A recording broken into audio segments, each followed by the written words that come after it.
I want to dive into your book a little bit. It's called The Connection Expansion Book. And I always knew you as a connector. I don't know if you even remember this, but you you were a guest teacher at my college. So you'd given out your information, or I got your information through my advisor, Rick. I forget, but at some point I needed a job.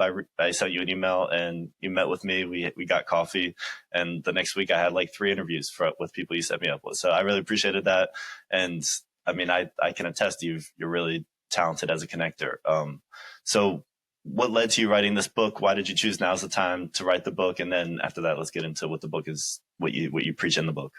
For sure. Yeah, I appreciate that, man. Yeah, I'm always trying to add value, and I appreciate that feedback, man. Anything I can do to empower the people I'm meeting. And what I found is connections are the best way to do that, right? Both parties win because they're either finding a new employee, they're finding a new business partner, they're finding a new client. And in all those cases, both parties are happy, right? And so the book was born out of my first company. So I had a marketing agency, right? We were in the SEO digital space, crowded space, very noisy, very hard to compete. And what I found is, sure, I could do presentations, sure, I could edify and elevate. I could do some of these things. But what started to win was adding value to people and focusing on everyone else, and really shifting the way I network, the way I sell, the way I follow up to be others focused.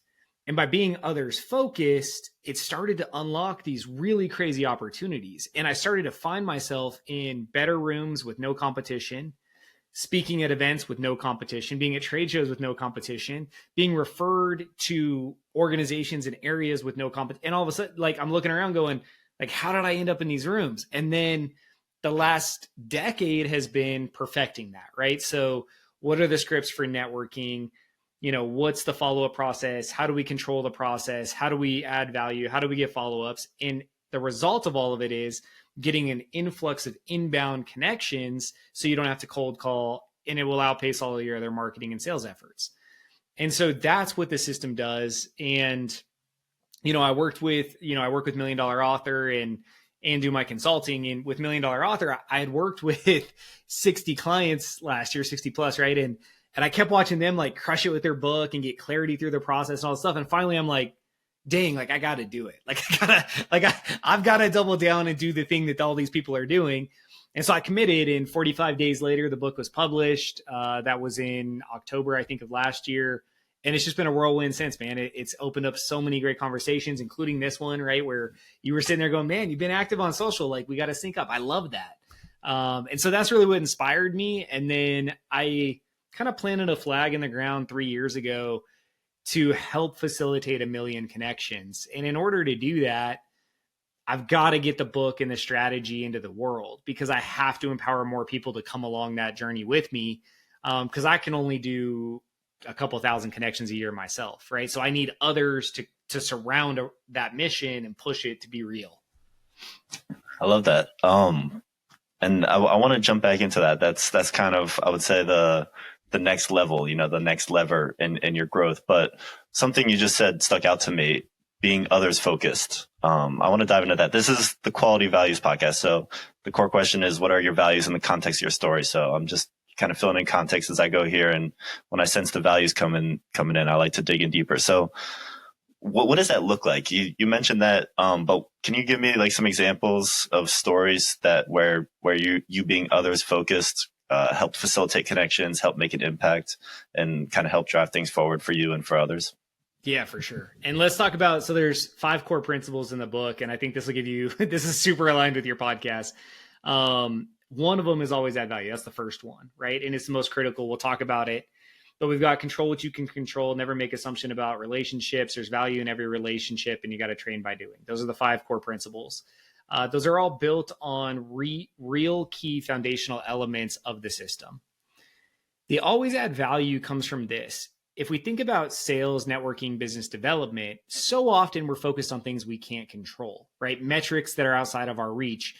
If we go sales, we can make it really dramatic, right? Like if you're selling a product or service, you can't force anyone to buy from you. Like that's a true statement. I can make it easier for you to buy from me. But if it's not a right fit, if it's not the right time, if it's not the right price, if it's not the right need, the person's just never going to buy. And so when you look at the whole process, one of the core principles is control what you can control.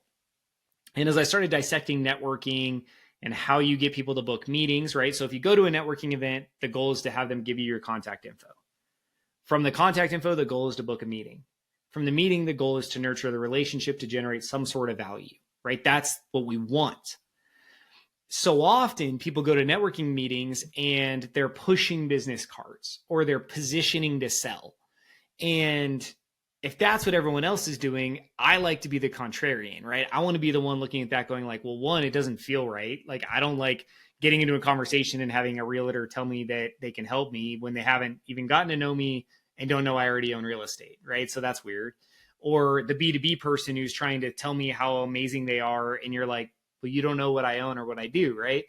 And so that started to plant this idea that like, man, there's got to be a better way. And so a little bit of a BNI exposure too, right? So being in a networking group and hearing the Giver's Gain philosophy, reading some books and like seeing giftology and some of these concepts where it's about others. I was like, man, you know what? Like, can I take this idea of being about others and doing referrals and package that into a system that aligns with my value of helping others, right? Because one of my core, most prominent values ever, period, is I want to help others. And so if I'm doing a business, it has to help others. If I'm doing something, it has to help others. If it doesn't help others, I don't want to do it. If I don't like it or think it's ethical, I'm not doing it. It has to help others. And so that's where that always add value came from. And it really shifted the sales process. And then I saw all the barriers go down.